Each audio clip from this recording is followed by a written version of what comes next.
सभी को जय भीम जय भारत।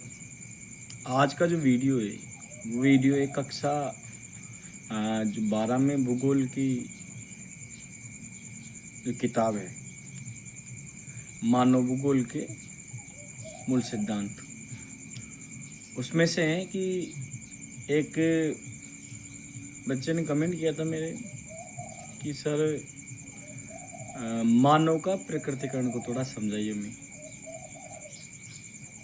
तो मैंने सोचा मैं सभी बच्चों को समझा दूं। तो ये वीडियो है उन जो कक्षा 12 में छोटे भाई बहन पढ़ते हैं उनके लिए थोड़ा फ़ायदेमंद रहेगा। इसके साथ में आम आदमी भी इसमें समझ सकता है कि क्या होता है।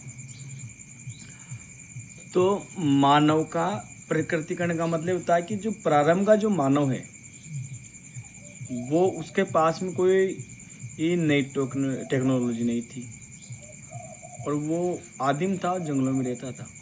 जब उसका मतलब उद्भव चल रहा था तो उसमें उसका प्रकृति से टकराव होना लाजमी था।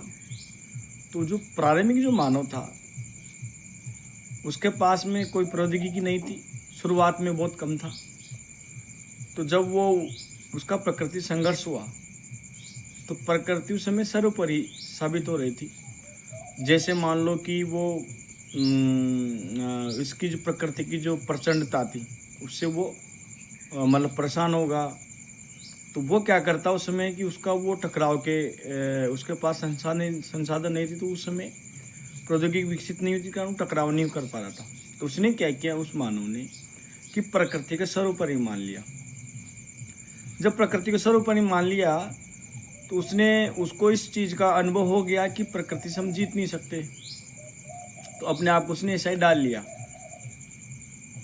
और उसने क्या किया कि जो प्रकृति की जो प्रचंडता थी, जैसे उसकी आपदाएं हो सकती है, उसके जो विनाशकारी रूप थे उनको एक दैवीय रूप में स्वीकार कर लिया और वो उसकी क्या करने लगा, पूजा करने लग गया। उसमें प्रकृति पूजक हो गया वो।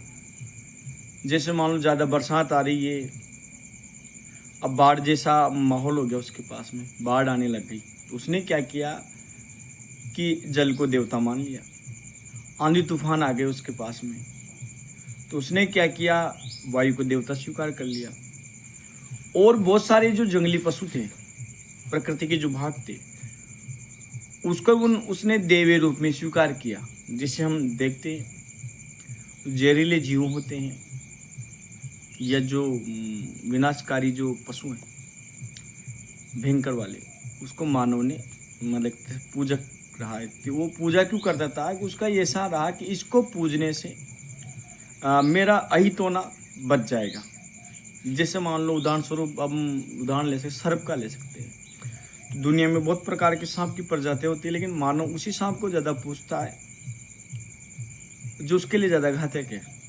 तो उसको इस वजह से पूछता है कि ये ना इसके कोप से मैं बच जाऊं। उसको ऐसा महसूस होने लग गया था। तो मानव ने उसको सतत प्रक्रिया स्वीकार कर लिया। बरसात आ रही है तो वो गुफाओं में चला जाता, मतलब से सर्दियों के अंदर उसी प्रकार उसने अपना जीवन डाल लिया। उसको इस बात का महसूस होता था कि जैसे भाई प्रकृति का जो नियम था उस नियम को समझने लग गया था। तो लेकिन उससे टकराव नहीं कर पा रहा था वो।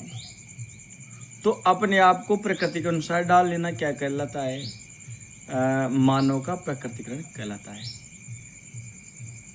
उसका विरोध नहीं कर रहा वो, और इससे निश्चयवाद भी कहते हैं। इससे क्या कहेंगे, इससे ही निश्चयवाद करते हैं। ठीक है ना। तो प्रकृति का मानव का प्रकृतिकरण का मतलब सीधा ये रहा कि मानव ने प्रकृति को सर्वोपरि मान लिया, उसका पूजक हो गया वो।